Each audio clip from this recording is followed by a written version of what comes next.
Today, I'm going to show you how to use gmic plugin filters in GIMP step by step so you can browse powerful effects, preview them live, and apply them safely without ruining your original image.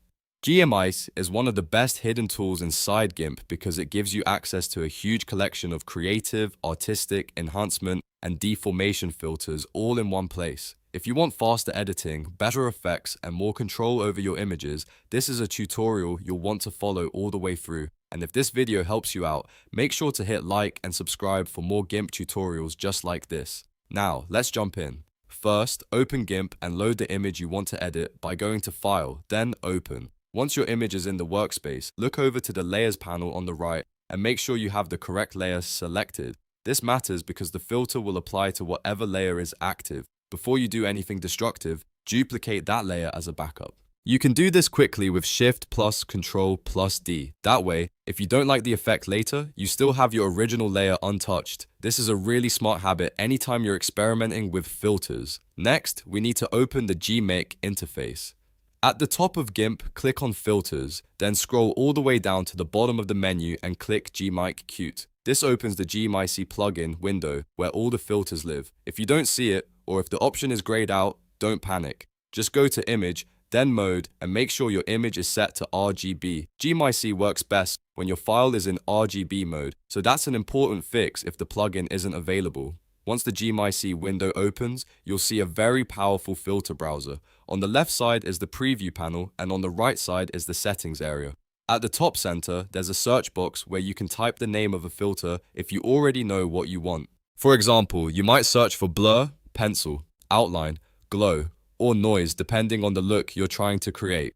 If you don't know exactly what you want, you can browse by category instead. Expand the folder trees and explore sections like artistic, deformations, enhancement, and stylize. These categories are where you'll find some of the most interesting effects. Take your time here because gmic has a lot to offer, and part of the fun is discovering new looks you might not have planned on using.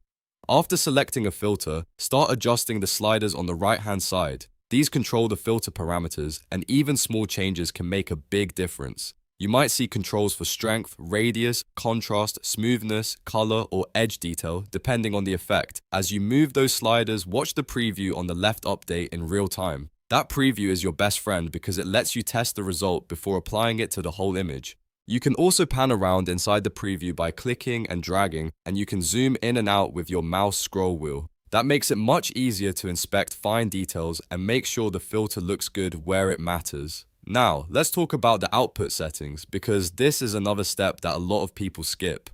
At the bottom of the right-hand panel, you'll see the input layers and output mode options. This is where you decide how the filter should be applied. If you want to protect your original artwork or photo, change the output mode to New Layer As. That way, the filter effect will be created on a fresh layer instead of overwriting your source layer. This is the safest choice for most projects because it gives you more flexibility later. You can hide it, lower the opacity, blend it differently, or delete it if needed. Once everything looks good in the preview and your output settings are correct, it's time to apply the filter. If you want to finish and return to GIMP right away, click OK. If you want to keep the gmic window open and continue testing other settings, click Apply. Either way, the effect will be processed and added to your image. After that, you can go back into GIMP and continue editing from there. You can repeat this process with different filters, combine multiple effects on separate layers, or fine-tune the result until it matches your style. That's one of the biggest advantages of using gmic inside GIMP. It gives you a huge creative toolkit without needing extra software.